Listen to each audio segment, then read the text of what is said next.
Weddings-ish, weddings-ish, weddings-ish, weddings-ish, weddings-ish, weddings-ish, weddings-ish, weddings-ish, weddings-ish, weddings-ish, weddings-ish, weddings-ish with Jove. This episode is brought to you by Kwiat, diamonds that look bigger, brighter, and more beautiful at kwiat.com. Well, hello, and thank you so much for tuning in to Weddings-ish with Jove, a podcast all about joy, love, and weddings-ish with a special guest each episode.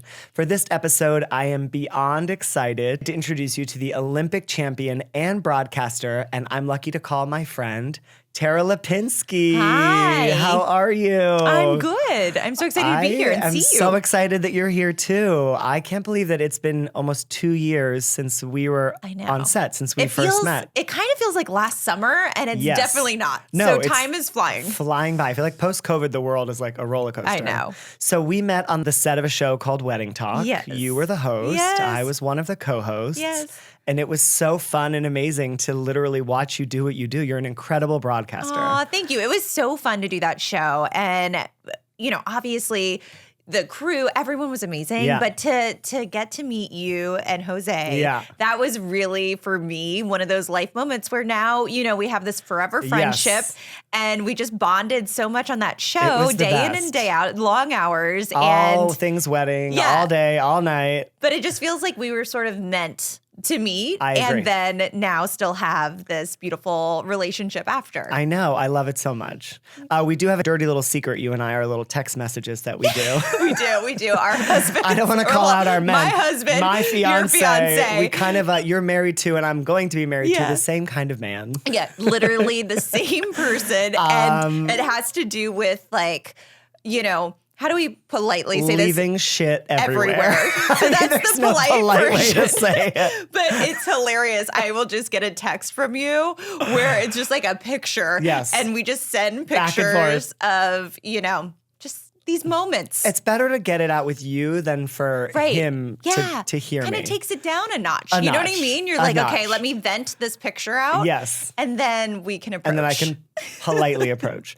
Well, you have had such an illustrious career, but I want to start with the most recent thing, which is your baby. Aww. It's been a journey for you to have a baby. And in Yes. fact, you started a podcast sharing that entire journey, very vulnerable, very honest. Yeah. Can you take me back to when that started, when you decided you wanted to be a mom? Yeah, I would say probably, well, the journey itself was 5 years, but my story wasn't so cut and dry. Like I woke up one morning and was like, I want a child, and we started trying. It was more that, you know, my life has been pretty unique with my career and my job, and even now as a broadcaster, you know, I cover the Olympics every 2 to 4 years. We're gone for a month, and I was in my mid-30s. I had a friend who was very young and going through a fertility journey, and she sort of shed light on, you know, her own journey. And it got me thinking, because I never really thought about my own reproductive health. It would happen at one point. Yeah, I was like, well, when I want a kid, it's just going to magically appear. Yeah, you know, the of stork course. drops it. So I really didn't have much thought or plans. Yeah. But after that conversation and started to think, okay, well, maybe I go through IVF. We haven't tried yet. Let's go through IVF and just, you know, secure some embryos and have just that feel insurance. good about it. And just Yeah. And it just felt, you know, really right at the moment. And it felt like, okay, I'm so lucky that I'm able to try this and do this, and we'd have that. And then it all went to hell for 5 years. Yeah. You know, we went through, I went through 8 retrievals. 8 retrieval processes of IVF. Of IVF. Wow. Because we would get the embryos and then I'd lose them. I had 6 failed transfers. I had 4 miscarriages. Wow. You know, I kind of counted these stats, which was crazy, but I was under anesthesia 24 times doing all of these procedures or surgeries. I had, you know, I was diagnosed with endometriosis, so I had 2 major surgeries there, and just went on this wild ride where they really couldn't, you know, unexplained infertility. Of course. So you tried everything. I mean, tried everything. 8 retrievals is it's a lot. It's painful. I know, it's just like a lot of hormones, and it's a lot of, I mean, to be honest, the physical, you're tired, financial, it's ridiculous. Yes. And then but the emotional toll is the hardest, you know, because you're on these highs and lows and hope, and is it going to work? And then you go but through you don't all want to this. get too hopeful, but of course you have to be hopeful, but then it doesn't happen. And it's just no guarantee. And I think a lot of people think like, oh, IVF, if I'm having trouble, you go to IVF and all of a sudden you get a baby. And that's just not the way reality. It works. And especially if you're in your 30s, you know, and you're freezing embryos, it's a process where you're lucky if you get 1 or 2. Sure. You know, it's not like the first time you do it. Yeah, when you do a retrieval. Like I went in, I was like, well, I'm going to have like 30. 8 on ice. You know, like that's what it's going to be. And it just, you know, when you're in your 30s, your odds are, you know, 1 to 3. And you should be so happy if that's what happens. But that doesn't always happen. Yeah. And it was a lot, and they could, you know, we saw so many amazing doctors, and there's just a lot of twists and turns, and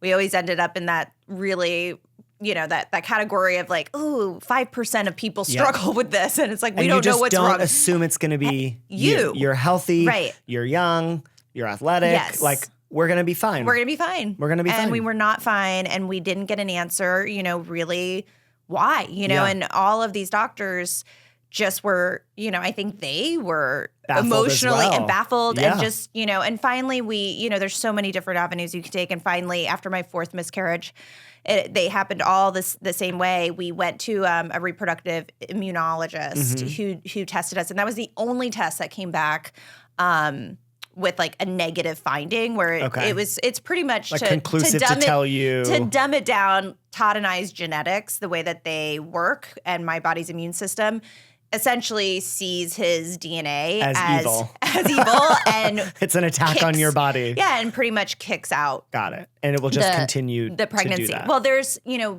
drugs and IVIG, all these, you know, transfusions. You could do a lot right now that could counteract that and double your chances. But I think at that point I just reached my end point. I was just so emotionally tired. I mean, 4 miscarriages is devastating. I had the last 2 within 3 months. So when I met you, I was going through the first one. And I had no idea. Did I not even tell you that? Yeah. No. On that show. It was I just like a week before. Wow. And it was just so draining. And so I finally just kind of came to the conclusion that the universe I can't is saying. Yeah, and I can't keep going through these retrievals to supplement all of these losses. It's not making sense. To eventually get a win. Right, to eventually get a win. So we just went with a surrogate, and it actually was what was right for us. Yeah. And, you know, I think I was so traumatized by pregnancy that I'm so glad I didn't have to go through that trauma again. Like literally 9 months of that, and giving birth. And it was just like, you know, the test and the waiting. And the innocence of pregnancy sort of wasn't there for me anymore. You know, you go into these things sometimes. 5 years is, that's a master's degree. That's a long time to have been trying to do something that does come so easily, seemingly, to so many women and people. Yeah. So I just was grateful for that because it was finally I got some good news and good news would come. And even that was surreal because I was so used to bad news that, you know, they'd be like, great appointment. I'd be like, what do you mean? Like great. Where's define great? Yeah, what is going to happen? You know? So I was living in that state, which I'm sure people who have medical diagnosis and, you know, that are, you know, again, I always say this, you know, I'm not unique. People go through infertility every single day. People have journeys like this. And then there's, of course, so many people struggling with terminal illness or, you know, long-term medical, you know, diseases or cancer every single day. So, you know, it just really makes you open your mind and think what people deal with and how that, not only physically, but how that, you know, emotionally takes control and also what happens to your life. And what they're carrying that you don't know. Like we were filming a show about love and weddings. And I had no idea until now. Yeah. And you were on and you were there and you were present. And like, I don't know that you know what I mean? Like I'd be breaking down. Like it's such an emotional journey. We have a friend right now going through not IVF, the step before that. Like IUI? Yes.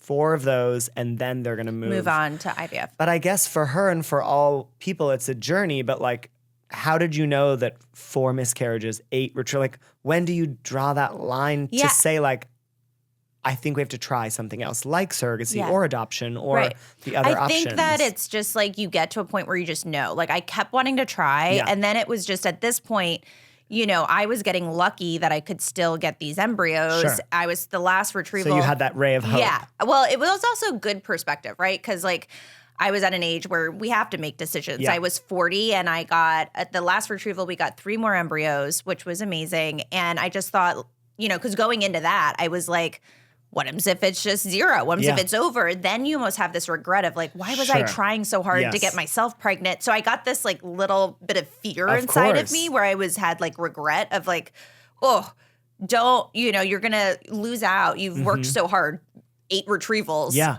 for your own genetics. Like, think of the next step. Yeah. And I think also physically, I became anemic from all the bleeding after the last one. I was just so tired that I just... You reached a point where that was it for you. Yeah. And I was like, I have one more retrieval in me. And that's it. And that is it. Yeah. So that's sort of... And I always in the back of my mind was like, oh, like if it works out with the surrogate and it's...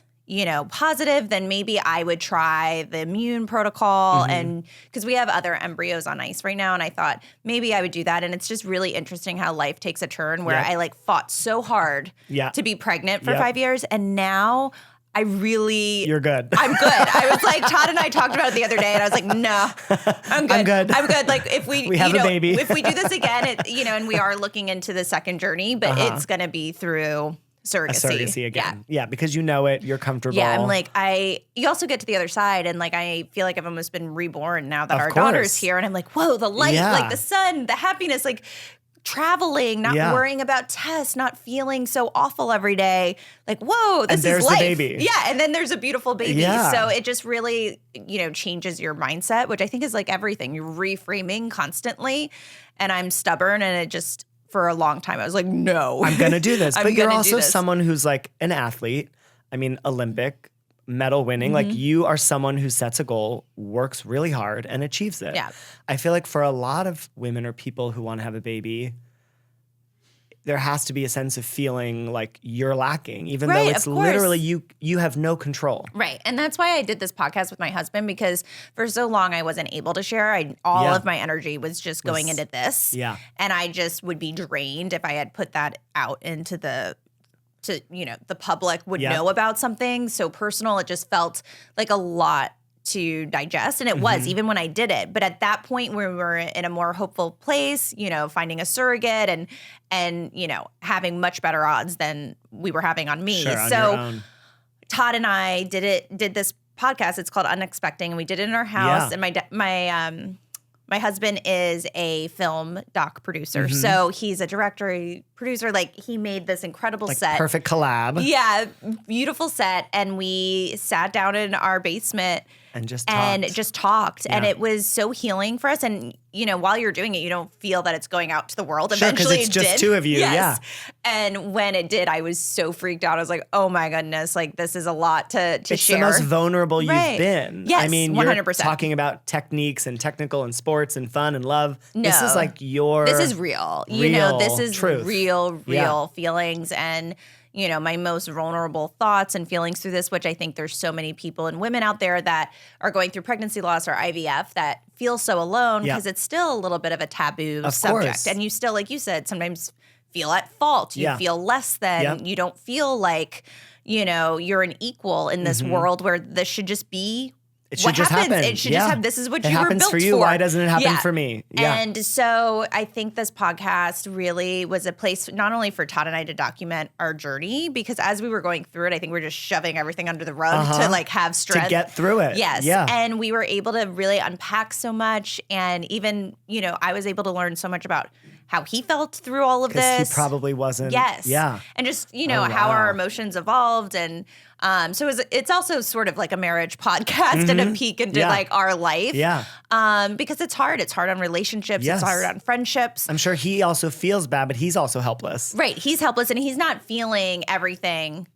And now not being in it, I have much more awareness of what he felt. But when you're in it, and I think the people that are following the podcast, they're in it and they feel so seen and heard and validated by my words. Of course. Because you do feel crazy. You do feel all of these things and the worries and the fears and the things you do.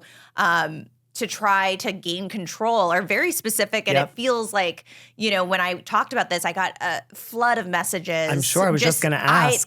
I just keep nodding. Like, that's exactly how I feel. Yeah. And so it really has not only been fun for Todd and I and our relationship to do this, but I think the community we've created is the most special thing I think I've done.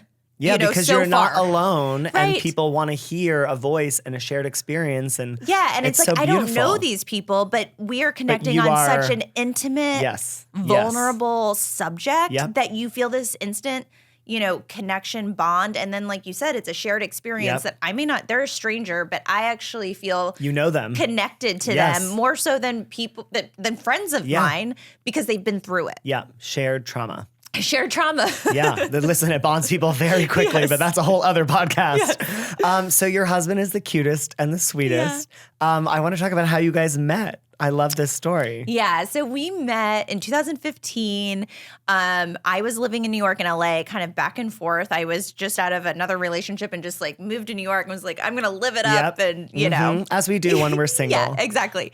So I went to the sports Emmys for NBC on behalf of them. I was one of the presenters and I presented him an Emmy. Like I said, he's a director and he accepted one of the Emmys, and we have a picture of it of me handing like that moment where you do this. The first moment we laid eyes on each other, and then I don't remember him that night, but so he didn't catch your eye in that moment, no. Or were you like in work mode?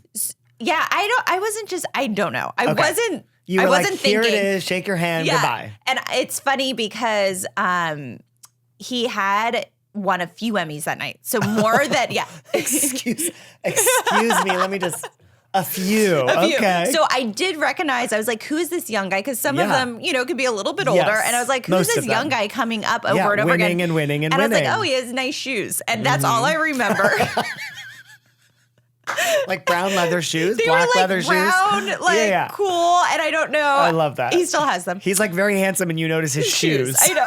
So the next day I get an email from his aunt, Chris Jansing, who I know through NBC. She was like a White House correspondent. She has her own show and she would cover the Olympics a lot. And she lived very close to me in New York. And she was awesome. She was a great friend and we'd go to dinners and she'd invite me to parties and she'd set me up with possible people. Perfect. But she never mentioned her nephew. Literally someone in the family. Yes. And Todd teases her all the time. Day. Yeah, of to course. this day. Really rips her on that. But she's like, oh my goodness, you presented an Emmy to my nephew. He lives in LA. You should meet up. And that was pretty much it. And we talked over email and not text. Yeah. For like a couple weeks. This is 2015. Yeah. I don't know. Over email? Over email. Did she CC you on an email intro? Is that your first conversation? I have no idea how it happened. It's really weird. And so romantic, but so strange. Please see below. See below. And then we met up for a group date. In New York or LA? LA. Okay. We were supposed to go on a date, and he has a very funny story about that. But we were supposed to just, go for drinks. Yep. But earlier in the day, I was getting my hair done, and my colorist was like, "Oh, there's this other party, and he's pretty cute. You should go there." Oh, she was trying to set you up. Set me up with another guy. And you were in your phase of yes. Yeah, I was like, yes, here yes, we yes. go. Yeah. And so earlier that day, I was driving with my girlfriend. I was like, you know what? I'll just email him and tell him this email on your BlackBerry. On my BlackBerry, on my flip phone. So I was just like, oh, it's, I pretty much knew I was going to jet out, but I just was like, oh, it's so crazy. What is it that the phrase, because he says it all the time. Oh, I said, I just got word. This is so email also. Yeah. You would never say that on the phone. Never. Hey, Tara, I just got word. So exactly, this is how it went down. He teases me about this. Old lady over there. I know. I was like, I just got word that a few of my friends are going to be at Baltair. It was the place we were meeting. Feel free to bring some friends. On your first date. On our first date. And it was clearly a date. Right, but my girlfriends were going to come, and then we were going to go to Hollywood because there's other hot guys. Okay. Yeah. So his version of the story is hilarious because he's like, okay, it's 2 p.m. I'm scrambling to find friends to come with me so I don't look like a loner at this party. Which is so funny because he brought Pat Muldowney, which is one of his close best friends, who is now the godfather of Georgie. Oh. And it was just perfect. I never went to Hollywood. Okay. We never went to the after You party. hit it off. We hit it off. Did your friends disappear? No, they stayed. But they were like dressed for Hollywood. Like my Yes. one friend had like a deep Ready to V, go. like Yeah. jumpsuit on. Yes. You know, wasn't Brentwood vibes. Yeah. So we just all rolled with it. And I love this. Yeah. And then that was that your first kiss? No. So Oh, you were like prude. well, I mean, it was a group date. Okay, that's You true. know- That's true. Like you on know, The like- Bachelor, there's like group dates. Yeah, Yeah. I drove with my girlfriend. So Yes. like as we walk out of the You just did, restaurant, like, a I'm little like, hug. bye. I'll text you. I'll email you later. I'll email you later. I'll CC everyone here. I'm dead. I'm dead. Yeah. So, but 6 months later, we were engaged. 6 So- months. It was That's fast. It was fast. So did you talk about it, or were you totally surprised? And how did it happen? So I was surprised, but we had like. Did you talked move in about it. together, or you were living separate? No. Well, I don't know. Maybe we were about to move in together. Okay, so you were getting very serious. I mean, we were just. I mean, we lived together. Like, Got it. If I remember, like I don't think he ever went to his Anywhere. place. Like he just stayed with me. I love it. So, but we weren't technically like he still Sure. had his place. Yeah, I yeah. think. And you weren't then, living together, Yeah. but you weren't not living Yeah, together. like we were. Yeah. Was that when he started to leave things in piles? You know, Or was he good at what's- this at the beginning? At this point, I didn't see any of that. Of course not. You Right. have the rosy eyes. Right. You don't see it. But what's funny is he, you know, if he were to hear this, which, you know. I hope he doesn't. I hope he doesn't. Sorry, Todd. He would be like, I don't leave anything anywhere. Kyle's You're the the same. messy one. Kyle is messy the one. same. I'm like, We'll no. show the receipts. We'll show the receipts. There was literally, he's came back from a work trip, Kyle, and there's 3 suitcases that have been by the door for 2 weeks. I like to unpack mine. Right away. Right away. Right away. Right, We like, are the same. Put it away. Like literally, that's what you do. Yeah. 3 weeks. I'm literally like, babe, we're getting married. Like Yeah. this cannot happen. Yep. And he's like, what do you mean? I'll do it tomorrow. And I'm like, when is tomorrow? And it's still there. It's probably, I can't even think about it. It's like taking up too much space in my life. We haven't done these texts in a little bit. I know, like, we have to we get need back on it. We gotta, Yeah, when I it's- get home, you're gonna get this Perfect. text. Okay, so you got engaged. How did the proposal happen? It was really sweet. So Over email? So no, I think we moved to WhatsApp. Oh, wow. Okay. And I don't know why WhatsApp, but we're still on WhatsApp. I'm dead. So we were in New York because I still had an apartment in New York. And I was about to move full time back to LA because of him. Yep. And I threw like a big Christmas party, and I love Christmas. Okay. That's my You're a holiday holiday. girl. Okay. Yes. And I didn't really know it was coming, but we talked so much Yeah. that I kind of knew. Like Yeah. we're gonna You were get in it, married. you were exclusive, You know what you're I living mean? Like, together. Yeah. Yeah, like I You knew. knew it was gonna happen soon. Yeah. You know, we weren't, 20. Yeah. So what was I? I was 32 when I met him. So, we were there. Yeah. And so I thought he was gonna do it. I had a feeling because I On could Christmas? tell. No, I thought he was gonna do it at this party with all my friends in Yep. town, but he didn't. Were you upset? No, because Okay. I really thought this is maybe too early. Yes. You know what I mean? 6 months is early. Right. But there were things that I could just like feel that I Yes. was like, I feel like he's Had you talked gonna about do- a ring, or had you talked about yeah. a wet? Like, Yeah. you've had all the conversation. So you just You kind had a of manicure. You were like, so then it was a few days after the party, and we were still before Christmas, and he knows that I love like New York Christmas. Mhm. I love like all of the department Yep. stores and the all of the windows. windows. It's magical. It's just my thing. yeah. And so he somehow convinced the Plaza Hotel to secure a window. And What? yeah. And he got this painting made, which is now hangs in our house. What? Yeah. He got this painting made of my home here in LA that I've lived in for, now 20 years. Yeah. And where we sort of started our relationship. Yeah. And it's a picture of him proposing to me in front of it.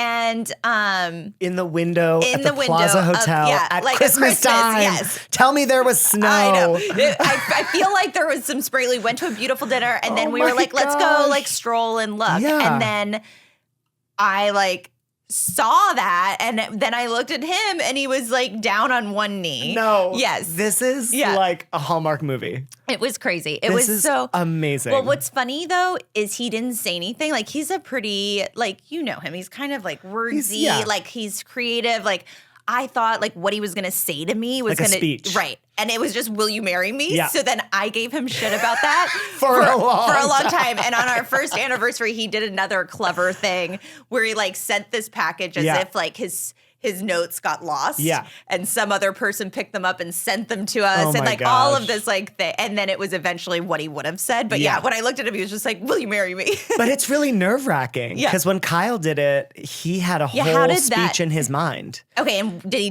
deliver it? No. What did he said he lost everything.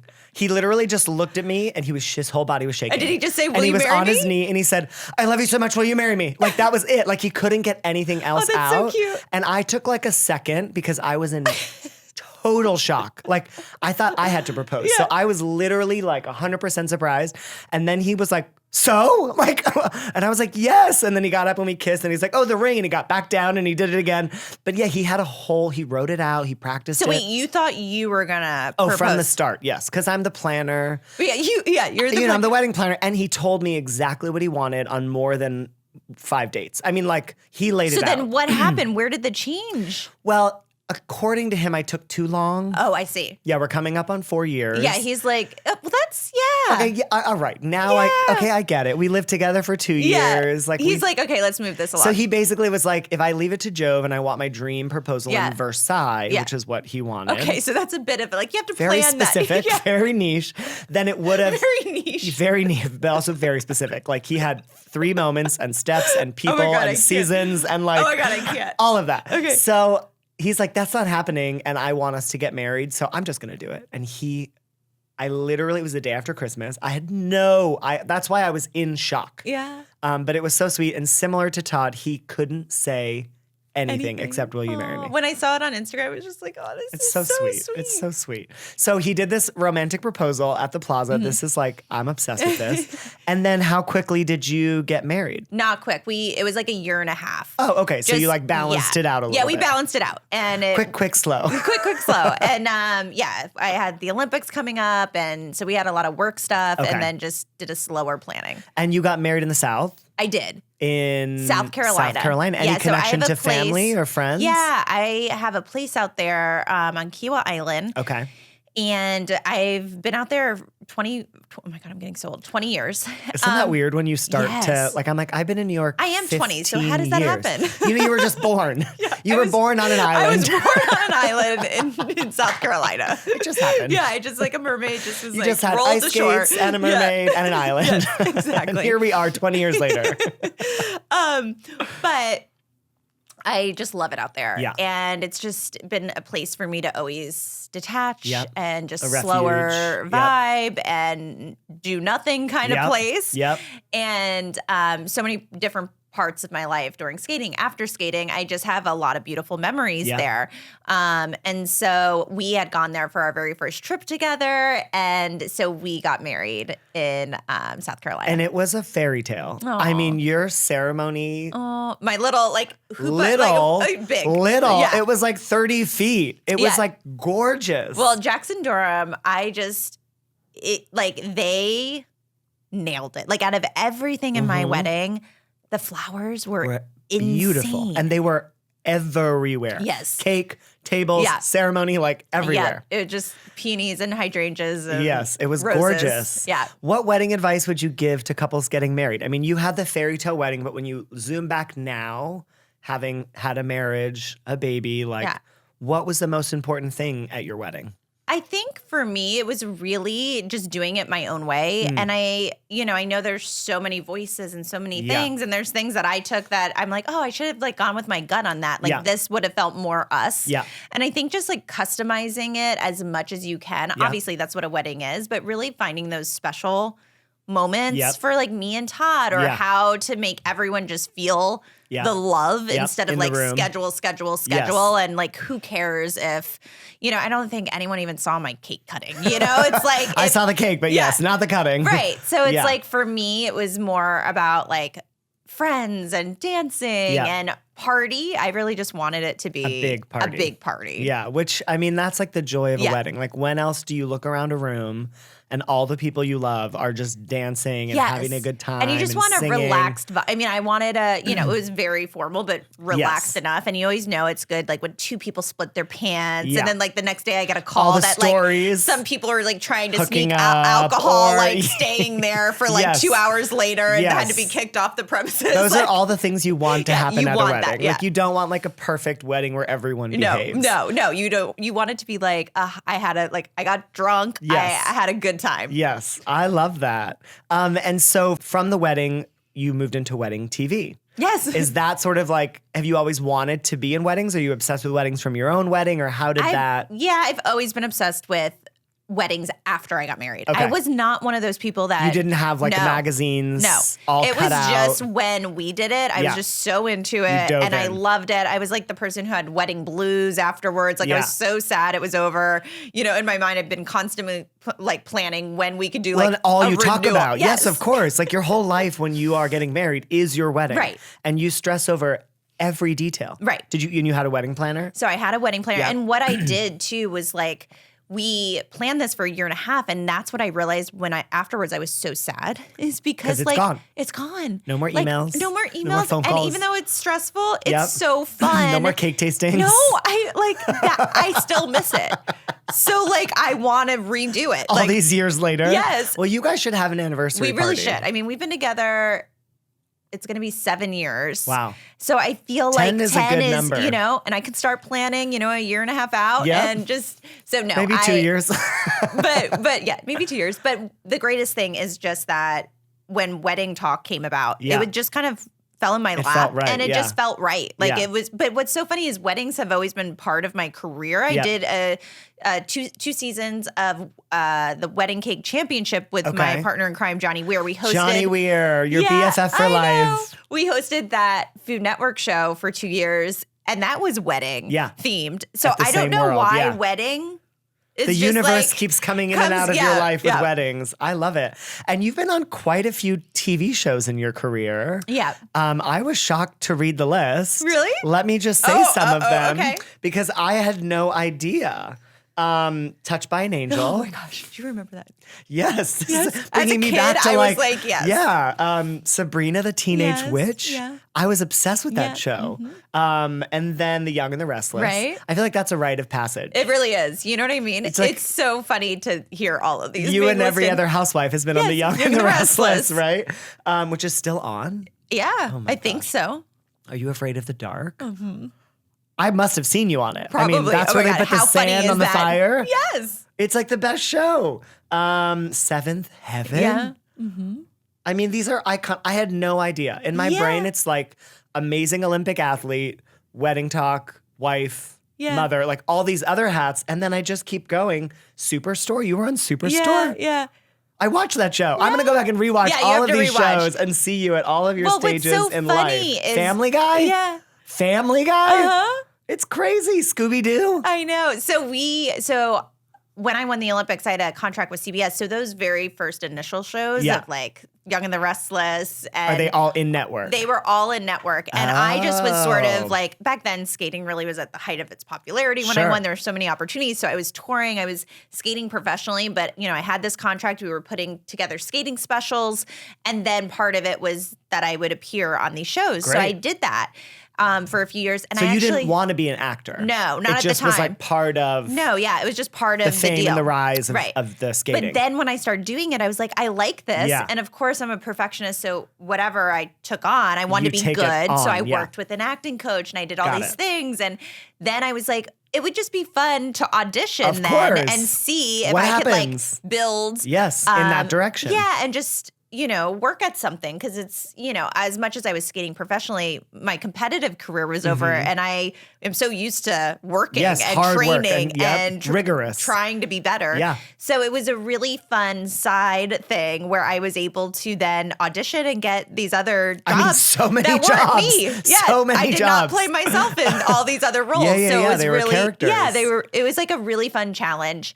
I think I kind of realized, because it was when I also was starting to get into broadcasting, that, as much as I love like training and working hard, I think I just was like, you know what, broadcasting feels more right. Got it. It's More in where your I lane, am. You know what I where you mean? can And it's like shine. I just don't want to start again At the bottom of a career and go. That's really hard to succeed It is. I mean, it's 1 in a million. in. 1 in a So, million. like, these and that are doesn't so happen fun. twice. No. So I was like, this was No. just so, it was such a cool experience. Yeah. And what And is I still get to now tap into that. I don't know if you watched the Jim Carrey show that was on a few No. years back called Kidding. No. Really great show. Okay. And they reached out to me and I was on both seasons, but I had a really fun character of like totally opposite of who you are. Who I am. I love this. And it was just hilarious. And it was so much fun. And I worked with Jim Carrey. I'm doing scenes with Jim Carrey. Literally, that's like, who could have ever imagined? Like baby Tara. Like, right. So that's why I love that somehow my like life and that one contract sort of got led you me. sort of all of these other things. Like, who would have thought? Yeah. And for the ice skating fans, how did you begin? Were you, as a kid, were you like into ice skating? Did you grow up somewhere very cold? No, or? New Jersey. Okay, and so cold in the winter. cold in the winter, and it's the 80s, so roller skating is actually where I started. Roller skating or rollerblading? No, roller skating. Like I was old a blader. School. You were a blader. I Well, had I blades. was too. But, I don't know, maybe it was a Jersey thing in the 80s, Yeah, but yeah. like, going to the roller rink was a thing. Yes. So when I was 3, my mom and her friend who had a daughter my age saw in the paper, it was like a rainy day, it was like, do a skating lesson and you get a free Care Bear. Well, we're 3. We need a Care Bear. And we need a Care Bear. And so we went, and Stop. I guess it was like in fine print, like 80 lessons later. Oh. And I wanted That's the how Care Bear. so you did all the lessons? So I did all the lessons. We got the Care Bear. And so For one Care Bear. We got the yellow Care Bear, and my mom framed it and I put hope like you Care still Bear from have- hell. Because she's like, Yes. this one Care Bear changed our life So forever. that marketing worked. Yes, it worked. That worked. I was hooked. But anyway, went from roller skating to ice skating. And how old were you at that point? 6. 6, okay. And then, And you then had the stability and the core strength. You were naturally gifted, Yeah. and then you worked. And then I was just able to kind of transfer it onto the ice. And then, I was 15 when I won the Olympics. So which is, I know. like, 15 is like puberty. I know. It's I was like like a awkward. kid. I thought I was an It's- adult, but I look Of back and I'm like, course. oh no, I was a child. I was literally a child. Yeah, I was a mean, baby. 15 is a baby. It is a baby. And ice skating is like, it turns me on and scares me at the same time. Because I always think you could die. Yeah, well, there's, it's a little risky, but like not really. What do you mean not really? These like double, triple Yeah. axles, these jumps, and like ice is not friendly. It is not friendly. But what's so funny is you say that, and I watch like gymnastics, and I'm like, whoa, That's how those you could people- die. That you could die. I'm like, not they have skating. a soft pad. You know Yeah, what I they mean? do. Like ice and like blades and I like know. the jumps and it's like, it's incredible. Yeah. Like, and the way you do it just looks effortless, which I know is That's so the much art. effort. Yeah. That's the art. And I think that anyone at the peak of their career, it looks so effortless, but underneath that iceberg is like years and years of Yes. training. So for anyone who wants to be an athlete, what advice do you have for them in any field? Yeah, I think like at the end of the day, these are like we talked about. It's sometimes a little bit of a 1 in a million type of career that you're pursuing. And at the end of the day, you need to make sure you love it, that you really have found just this passion for the sport, because the training is hard, the demands are hard, the sacrifices you'll make in your life. It can't be for someone else. Right. It cannot be for someone else. It can't be for, an end result. Yeah. You really have to love it and not you have to think like, I can't imagine myself not showing up at the rink or wherever, whatever sport it is, and I think that that's what helped me, because all the pressure, that an Olympics can bring, at the end of the day, I loved it so much. Yeah. So there was sort of this joy and this connection beyond just the stressors that come along with it eventually. Yeah, I mean, it's a lot. And you were so young. 15, I'm literally thinking of me at 15. I was so awkward. I had a bowl cut. Well, I was all, I had like the bangs. The bangs. And like, They're iconic. Yeah. I hoped secretly you would come today Day with bangs. some bangs. We need to make a filter on TikTok. Like, The Tara Lipinski bang. Who Oh do my we talk God. to? TikTok? Who do we talk to? Let's do it. I have Embarrassing. some questions before we wrap up here, No worries. if you don't mind. How do you stay positive on a hard day? Oof, that's a good one. You always have such a bright light and energy, but that I find people like that doesn't mean their life is like that. Right. No. But what is your tool or trick or?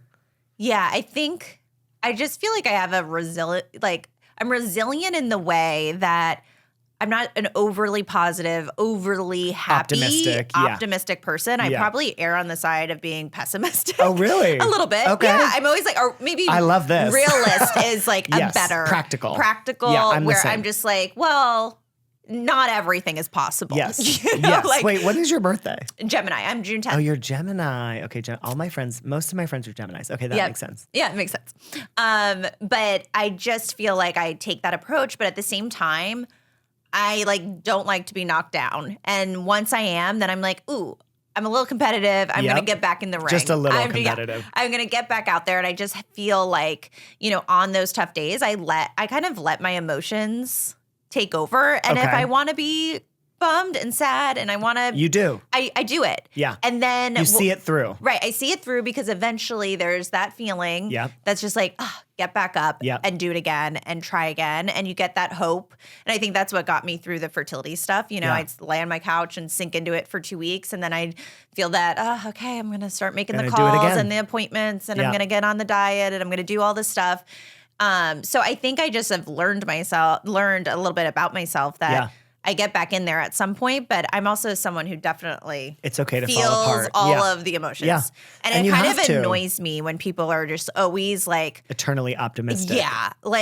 And the cult of happy. Yeah, it's like toxic happiness. That's the thing. Toxic happiness is a thing. Like, oh my God, just it's okay. Like, yes, there's always a silver lining. There's always something else to be grateful for. But it's like, okay, like that's a shitty thing to happen. Yeah, like, and you can process okay to feel that. Yes, 100%. Yeah. I love that. So you do feel it and then you get back up. Yeah. What is one thing people would never guess about you? What is that? Tell me. I don't know. That people would never guess. Would never guess. This is always a hard question. I mean, you're very open and obviously with the podcast, I know. Like there's got to be something people wouldn't guess about you. I don't know. Your eyes are not really green. My eyes are green. But you know what's interesting about my eyes? They were dark brown when I'm like so fascinated with my daughter. What's going to happen? My mom had green eyes. Okay. They turned ice blue. And so she has like ice blue eyes right now. And then my eye color was like my dad, like dark brown. Yeah. And now they're beautiful. Green. So they're not brown. So it's very interesting how that happened. And I keep looking at Georgie and it looks like she has green eyes, but I'm like waiting for it to change. What is it going to be? Who knows how long it's going to last. I love that. All right. So then next question, what's something you wish you learned earlier in life? I mean, you were a young start to life and career. Yeah. I think earlier in life, I wish that I think I was always pretty confident. Yeah. But because I think my parents really grounded me in especially in the sport I was in and all of these things where, I was good at something. And then so I had and they nurtured that. Right. Yeah. And I had that confidence, which was great. But like overall, like that deep inner confidence of trusting yourself, trusting your instinct. I think that took me a while, even into my late 30s of in relationships and friendships, in life itself, even, what I went through medically. Is just trusting my instinct a little more and my gut. I think I always thought like that feeling was just like, ignore it. Overreacting or that's not real. Yeah. But I think it is something that's, real and it's telling you to sort of like tap into that. It's there for a reason. And trust it. And like if that's what you feel, go with that. Yeah. Don't be afraid to like to couch the that. way that you're like saying something or feeling or just not being as direct, which I think, my older aged years now. I'm a little more direct. Stop it, like you're geriatric over there. I'm done with you. And my last question is, who is the one person who changed your life, but they don't know it? Whoa. I know, that's a good one. They don't know it, but they changed your life. Because I'm sure over your life and career, there's many people who've impacted you. So many people. Like, obviously, your parents know it. Right. Todd knows it. Right. My surrogate knows it. 100%. Are you besties with your surrogate? Yes. I would imagine that would be hard to, like, not we became deeply connect. Oh, my goodness. We became so close. And I knew we'd have a connection, but I never thought it would be like that. It would be like that. Are they local to LA? No, they're in Idaho. Got it. But she was out here for the birth, so she stayed out here for a month. Got and it. So we talked every day. Course. I mean, we still do. So it's just like It's a relationship you'll never It's just like the craziest have. bond. Yeah. It's such a unique one too. I think Kyle and I are talking about kids and surrogacy. And I think I would be neurotic. Like I'd have to like move in with my surrogate. Well, no, but we would do yoga together. Right. She'd become a vegetarian. I don't know why. She just would have to. Yeah. Like I would be Well, that's the thing. Like crazy, you should prep this on the calls. Todd always does. He's like, have you prepped them? And I'm like, for you and what's coming? for just like, for me in general. Like, you just need to know that she's. What's going to happen You know here? what I mean? Like, I am a little bit more of a nervous Nelly. Yes. And, you know, I just really care about, you know, since I couldn't carry the pregnancy, Yeah. you know, like how healthy Yes, and, you know, course. I'm making sure that we eat organic and Yep. all of these things. Yep. That just would be important to me that I would have that choice easily at my fingertips. But in this situation, it's just different. You don't. You have to trust. And that's why you have to just find someone who really matches you. Yeah. And I knew the moment I met her, she was like me. She talked like me. She like worried about You're like, we're good. Yeah, like, you know, was 10 minutes early to every appointment. Like she just naturally did that. And I didn't even have to do it. She would call me and she'd be like, hey, you know, it's summer and I'm going to start wearing sunscreen. Is there sunscreen you want me to wear? I'm like, what? Like, stop. Yes. Wait, that's a dream. But over everything. Wow. Like you loved literally it. like shampoo. Like so you were pregnant basically. Practically. As close as you could be. 100%. Wow. So we went through it together. Literally. So much. Yeah. And it's just like every day we just kind of had that rapport. And I think she knew, and I don't know, she's like a warrior herself, but like my case was like desperate, right? Yeah. Like we needed this to work. Yes. Like, can you imagine the pressure? And she knew it on her, just like hoping her body is going to get pregnant. And you're putting literally all of that on a stranger. Right. And like, as much as I tried to act cool, like when we were like, I was test, like, is there a line? You know what I mean? She'd be like, Todd, read my text before I send it. Please edit like, this. I sound crazy, you know, like playing it off. Like, what does the pregnancy test look like today? Yeah. But like, she felt that too, which is like, she was a saint to just like handle it all. She was able to like put me at ease.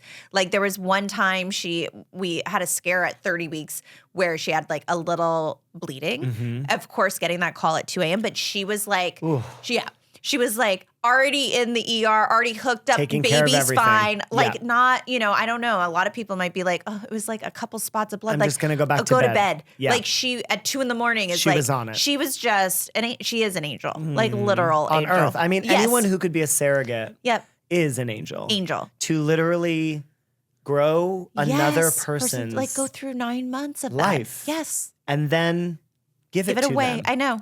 And it's just incredible. It's incredible. It's just, and it's so nice to know. I mean, so many people have all these like, I mean, as you know, just the world as, you know, contrasted as it is at this point in every direction. I just think, you know, when you hear about like someone talking about surrogacy or how that's not, you know, like not a good thing or not a good opportunity to actually have gone through it and seen both sides. Yeah. You know, seen what she wanted out of it, seen what I wanted out of it, and then to be able to have that relationship and to make it work and to like, you know, practically like my oven for the baby just was broken and she let me use her oven, which is just, you know, beautiful. It's selfless. I mean, it's pretty incredible that someone can do that. Yeah. And then does she want a relationship with Georgie or no? Well, that's I the do. like So you I want do. them to have. They both,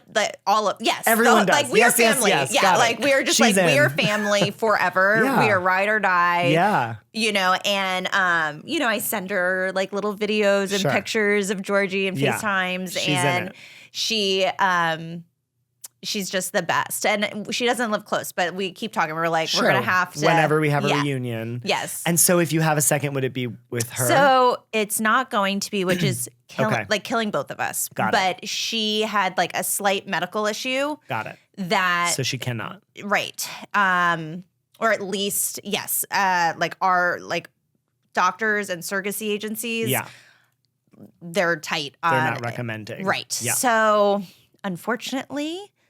You're going to have to do this and it's all like over again. Killing me because I just really, again, you know, all that to be said, I always want to make the point that I'm so grateful that I even have this the opportunity yeah. of even potentially finding a surrogate and going down that road again, and even had it one time. So of course I will miss Michaela, and there's actually a surrogate in Idaho right now, and we're texting. She's like, I'm going to be driving by. But just even having that opportunity, and that's something that, is never lost on me, which is, again, you talk about all the hats. Like, one of the bigger hats I want to wear the rest of my life is finding, opportunities for people and, women going through pregnancy loss and having issues like the one I had that need surrogacy, need IVF, need these options that are just, financially. They're very difficult. It's really difficult. We did the numbers and I was like, whoa. And it's very expensive and it's not an option for everyone. And that kills me because it's given me so much joy in my life now. And I've had this opportunity. So to think that someone would be that's stopped a barrier to entrance for someone. Yeah, at that point. Yeah.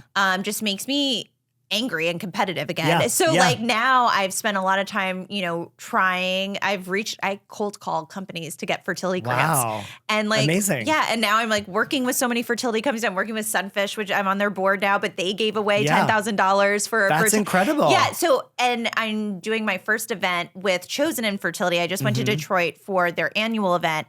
And it's going to be the Tara Lipinski and Chosen, first, and it's going to be the annual, hopefully annual event where we raise money so that people who need surrogacy, who don't have the funds, can afford it. Surrogacy is expensive, so we are new, but we are going to hopefully be able to do IVF treatments. And my biggest goal the first time around this year is, it may be too lofty of a goal, but you gotta aim high. Come on. Is to do a surrogacy journey where I'd call it Georgie's Way, like the Georgie Way grant for surrogacy.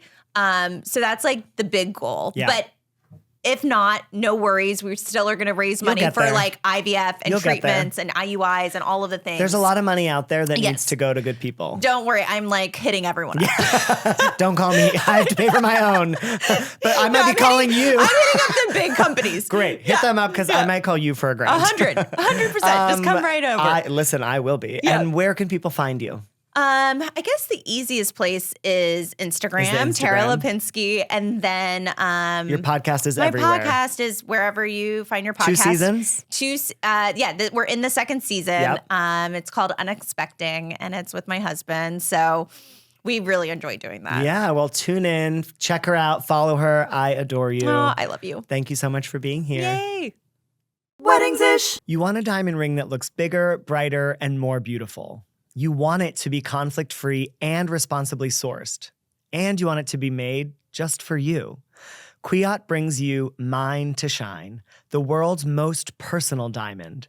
It's the first way to choose an ethically and sustainably mined rough diamond and follow its journey step by step to create your own one-of-a-kind ring. Your Kwiat diamond will look bigger and brighter because it's perfectly cut to the world's highest standards. Whether you choose round, oval, cushion, or another shape, it will sparkle more brilliantly than all others. Because Kwiat has been the diamond expert since 1907. To learn more about Mine to Shine and Kwiat diamonds, visit kwiat.com. And now it's time for Ask Jove, where I answer your questions. Really, anything you want to know. And I couldn't be more excited to be joined in studio by my dear friend, Sloan, and we are so excited to Ask Jove. Okay, Jove. Today's question comes from Liam in Chicago, Illinois. Hi, Liam. I love that name. It's a great name. Liam? Mm-hmm. I know. Feels soft. It's nice. Yeah. I feel also strong, though. Yeah. Liam, are you soft or strong or both? Let us know. All right. My fiance and I come from different cultural backgrounds, and we want to merge our wedding traditions in a respectful and inclusive way. I love that. Jove, what is your advice for couples like us? I think this is happening more and more, and I'm here for it. I feel like back in the day, it was like married like. Catholics with Catholics, Jewish people, like that was what it was. But now I'm obsessed with love crossing these borders, boundaries. I don't think that there are boundaries and borders, but for the sake of the question, I'm obsessed with it. I also think younger people are less religious or culturally attached. They're not the same as their parents, I would say. So what I think is important is for you to sit down, Liam, strong Liam, with your partner and write down, each of you separately, what it is about your culture or your religion or your background that really is most important to you. You know, like for instance, when you have a Jewish wedding, there are many traditions you are supposed to do, but you're not required to do all of them if you're not super Jewish or super religious. And not all of them may speak to you. So, and if your partner's not Jewish, none of them will probably speak to your partner. So I think it's about writing down exactly, of all the traditions you could include in your wedding, which ones speak to you the most. You know, is it having a ketubah, which is the marriage license that you sign in Hebrew? That is most traditional. Maybe we translate it to English. Maybe we do a more contemporary version where there's no ownership of another person. Maybe you want to break the glass, but maybe instead of the male breaking the glass, you both break the glass. You know, maybe you want a chuppah, which is the ceremony moment, the 4 posts with the roof where you get married, but maybe you don't need it to be super chuppah-y. It could be inspired by, you know? So I think everything is flexible as long as you don't have religion, one or the other, guiding your ceremony. Like if you bring in a rabbi, they will have the rules that they must abide by for their faith. But if you bring in someone who's multi-faith or multicultural, you can do anything you want, which I think is so exciting. So pick and choose what feels right to you, but also have a reason. Like I'm going to want to know, what about this activity, this cultural moment in a wedding speaks to you? And why do you want to do it? And if you can tell me as my partner, my parents did it, so I want to do it, or it just feels emotionally beautiful, well, then we find a way to do it. Right. But if we're doing for the sake of doing, just to check a box, I'm not a fan of that. Yeah. I think like, why? You know what I mean? Inquisitive, yeah. Yeah, like if it has meaning, let's put it in motion. But also let's be creative and flexible with how we do it. Because especially when there's like 2 different worlds, sometimes the traditions are like very opposite. You know, like for Black couples, they jump the broom. But for a white person or couple, they're like, what's that? It's not a tradition they're familiar with. But once you learn about the history of it, the meaning of it, and why they do it, and that's something your partner wants to do, if it's not going to harm you to do it and it's going to bring them joy, I say do it.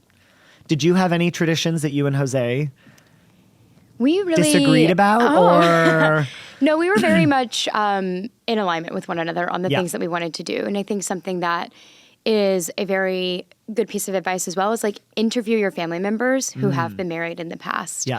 What were traditions that they did? Yeah. What are the ones that most meaningfully stood out to them? Yep. Because maybe, you know, a little spark that they felt on that day is something that also sparked something within you and Sure. that you want to carry into your own wedding. And I think we can't ignore the parents.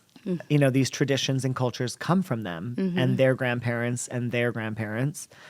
So I think it's important to bring them in the conversation, but I think you start with your partner, you know, and say what is important to you in your culture and what's important to me, and then you bring the parents in. I find parents are one of 2 ways. They're like, you do you, like we were this way, but like you do you. Like if you're lucky, that's where you're at. Or the other side of that is like, oh, no. You're doing this, you're doing this, you're doing it according to the book. And especially if they're paying, then they like feel that way. But again, it's a conversation because why do they feel so strongly about that? Is that their personal faith and culture? Or are they thinking about the audience that's there that's expecting it? Is it societal pressure? So I think many traditions and cultures are beautiful and have value, but I just think they should have meaning to the both of you. And don't forget, culture comes out not just in the ceremony, but your music, Your food. I mean, like when we do Indian weddings, like the cultural element of food from specific parts of India is phenomenal. And I think like that's where you have a push and a pull. Like we did a wedding where one was Indian and one was from Maine. And so like American and Indian. So like we had a lot of Indian food, but we had a lot of Northeastern food, like really good lobster rolls and like a special lemonade brand that's like unique to their neighborhood. And it's how you blend them both. We did another wedding that was Chinese and Jewish. That one was very interesting.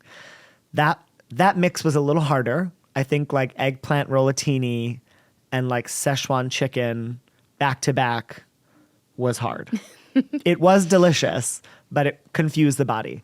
But for them, we found like beautiful ways to incorporate each of their cultures, that made sense to them. So yeah, make a list, check it twice, go from the heart, then bring your parents in, your family in, and just find your way. There are no set rules, and make sure it's even. It's not off kilter or swayed one way over the other. Yeah. Well, that's it for today, and wasn't that fun? Don't forget to send your questions. Again, any questions, send them our way to hi@jovemeyer.com, and maybe I will answer them on air. If you can, send a voice memo. I love to hear your voice. Weddings-ish. Thank you again for listening or watching Weddings-ish with Jove. This episode is brought to you by Kwiat, diamonds that look bigger, brighter, and more beautiful at kwiat.com. If you liked today's episode, please subscribe and leave a review on iTunes, Spotify, YouTube, or wherever you get your podcasts. We're also super grateful to Mel Flannery for the music on the podcast. She created, produced, and designed all of the music. And don't forget, you can watch Weddings-ish with Jove on Love Stories TV, YouTube, or streaming TV channel. Visit lovestoriestv.com/live for the list of streaming apps. Weddings-ish.